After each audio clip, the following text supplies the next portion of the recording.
네, 국내 코로나19 확산세가 지속하면서 신규 확진자 수는 500명대 중반을 기록했습니다. 최근 세계 각국의 경쟁 속 국내 백신 수급 상황에도 관심이 큰데요.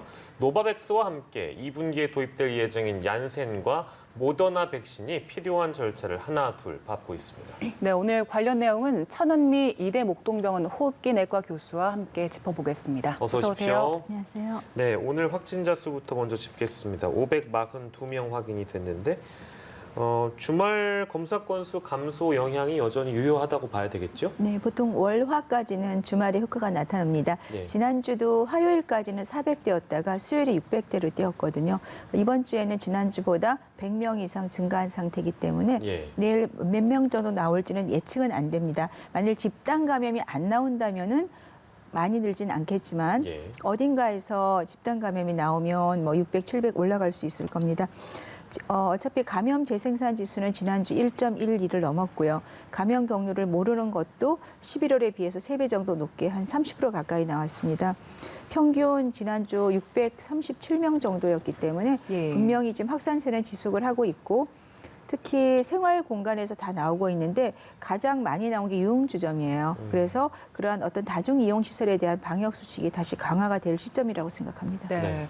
현재 상황에 대한 진단을 내줘주셨는데 어제 오세훈 서울시장이 서울형 거리두기 방안을 내놨습니다. 일단 방역, 경제 이 두 가지를 모두 고려한 것 같긴 한데 방역 차원에서 봤을 때 전문가로서 어떻게 평가하셨습니까? 이 코로나는 앞으로도 1년 이상 갈 거기 때문에 자영업자들의 어떤 어려움을 우리가 지금 이 시점에서 다시 고려를 해봐야 될 것 같습니다. 그래서 영업별로, 시간별로 이제 차등을 둬서 하겠다는 거고 민생과 방역을 같이 가겠다. 하지만 이것을 뭐 서울시 단독으로 하는 것이 아니라 방대본과 같이 상의를 해서 할 생각으로 알고 있고요. 예. 그러니까 사업주들에게 어떠한 시간적인 여유를 주겠지만 그 대신에 굉장히 강력한 책임과 의무를 가져주겠다. 그러니까 방역 위반 시에 어떤 책임 소재를 확실히 하겠다는 것도 아마 동반이 되는 것 같습니다. 예. 저는 개인적으로 그것이 더 좋을 것 같습니다. 왜냐하면 자영업자들이 본인이 성실하게 방역 수칙을 잘 지킨다면 꾸준하게 영업을 할 수 있고 하지만 방역 수칙을 위반한다면 거기에 대해서 강력한 또 행정 조치를 받을 수가 있기 때문에 이렇게 대부분의 잘 지키는 분들에 대해서는 좋은 결과도 가져올 수 있다고 생각합니다. 네. 네. 자가키트 도입과 관련해서 어떻게 평가하십니까? 네, 자가키트는 뭐 너무나 제가 여러 번 말씀을 드렸었는데요. 예. 지금 아마 서울시에서 노래방을 예로 드셨던 것 같은데 그 업종만 얘기하는 거예요? 예, 저는 이제 유흥시설을 먼저 말씀을 드렸었어요. 예. 근데 집이라든지 학교라든지 외국인 근로자 이런 쪽에 많이 기숙사 같은 데 필요한데 노래방은 조금 다릅니다. 노래방은 사실 이 키트가 아무리 저렴해도 한 3,000원에서 5,000원 정도 될 거예요. 만일 나오면.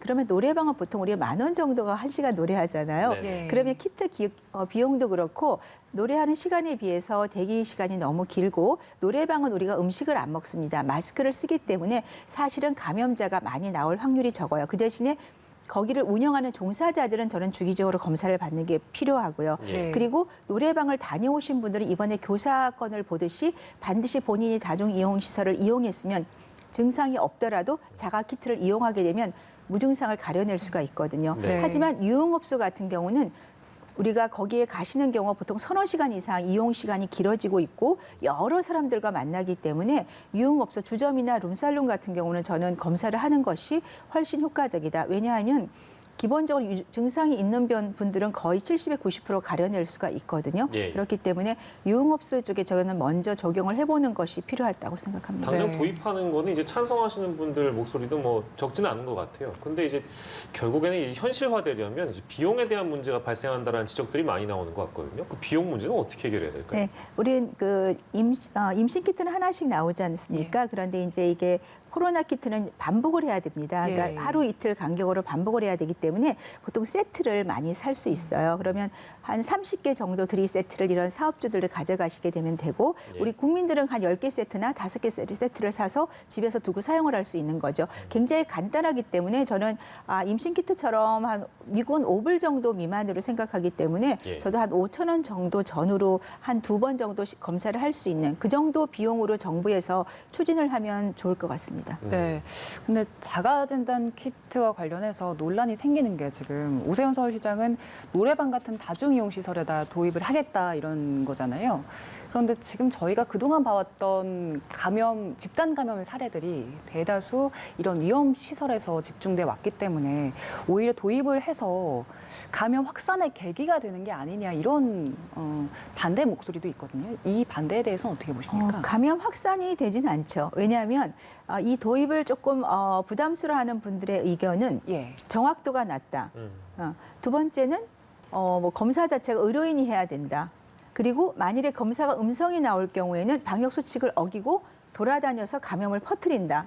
저는 세 가지가 다 맞지 않다고 생각합니다. 예, 이게 아무래도 정확도에 대한 부분 그리고 이게 뭐 자가 키트별로 타액으로 하는 것도 있고 원래 알던 대로 면봉을 코에다 넣어서 하는 것도 있는데 이게 실제적으로 그 스스로 내 코를 여기다가 그 면봉을 넣어가지고 깊게 넣어서 하는 사람이 뭐 누가 있겠는가 이제 이런 그런 지적들도 있는 것 같아요. 그래서 더 정확도에 문제가 있기 때문에 PCR이 훨씬 낫다 이제 이런 지적들인 것 같거든요.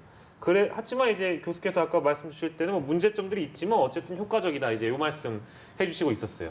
좀 말씀 이어가 주신다면. 네.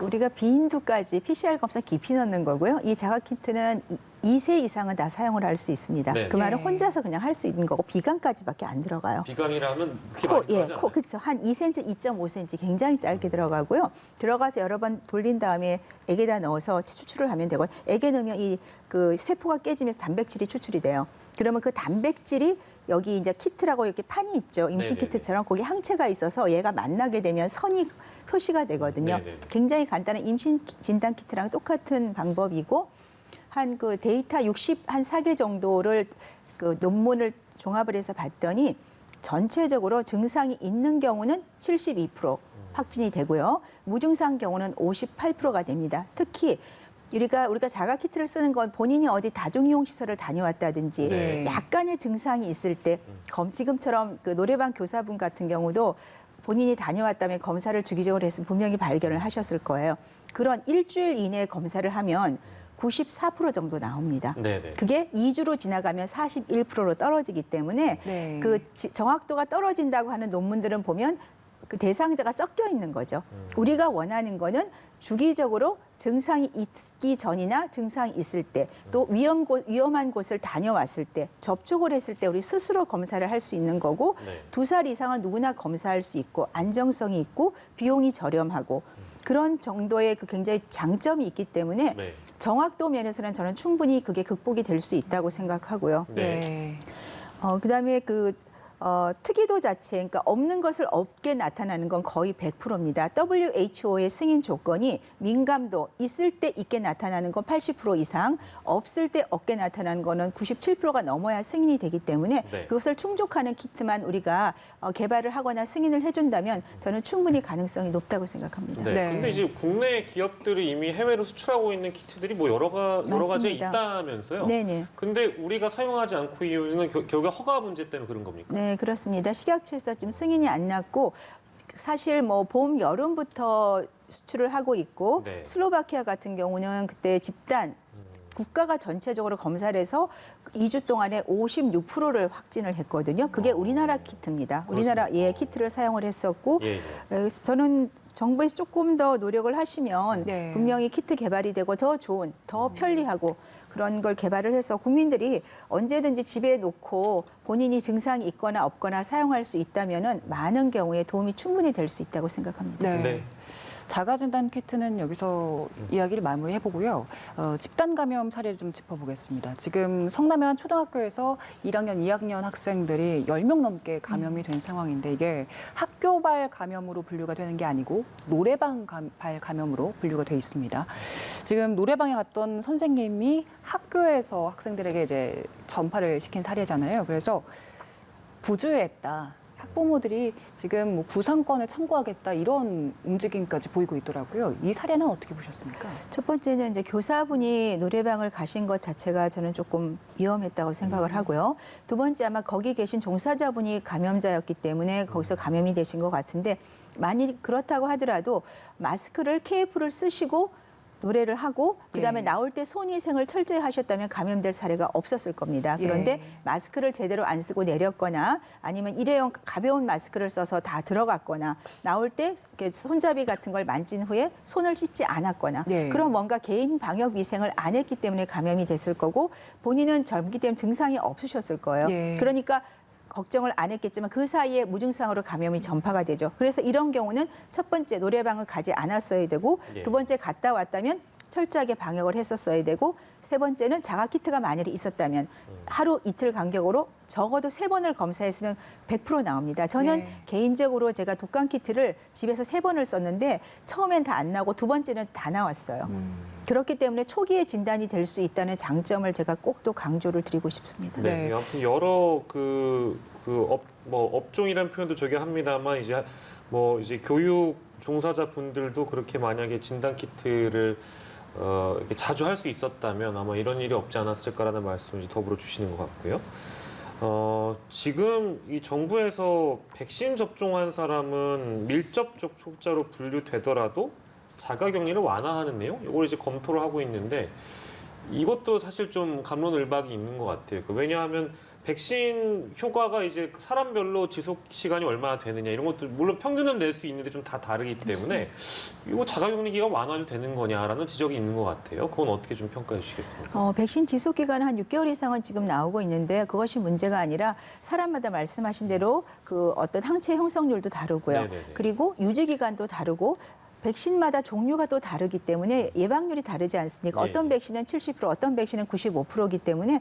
그러면 그러한 경우에 감염이 되면 타인에게 감염을 시킬 수 있고 이번에 또 남아공 변이 같은 경우는 아스트라제네카는 원래 10% 정도밖에 막지를 못하는 걸로 되어 있었는데 화이자 경우에는 실험실에서는 그래도 상당 기간 막을 수 있었는데 이스라엘 실제 연구에서는 남아공 변이에 그 백신을 2번 맞은 사람이 다 감염이 되고 예. 도리어 맞지 않은 사람이 감염이 안 된 거죠. 그 말은 맞지 않은 사람은 방역을 철저히 했다는 거고 백신을 맞은 사람은 마스크를 좀 소홀히 하거나 그래서 감염이 될 수가 있는 거죠. 예. 그런 걸 생각한다면 저는 국내에서 아직 백신 접종이 2차 끝난 사람도 많지 않은 상황에서 예. 이렇게 자가격리를 해제하는 거는 좀 위험이 있다고 생각합니다. 예, 네. 아직은 좀 시기가 이르다 이런 네, 판단을 맞습니다. 주셨고요.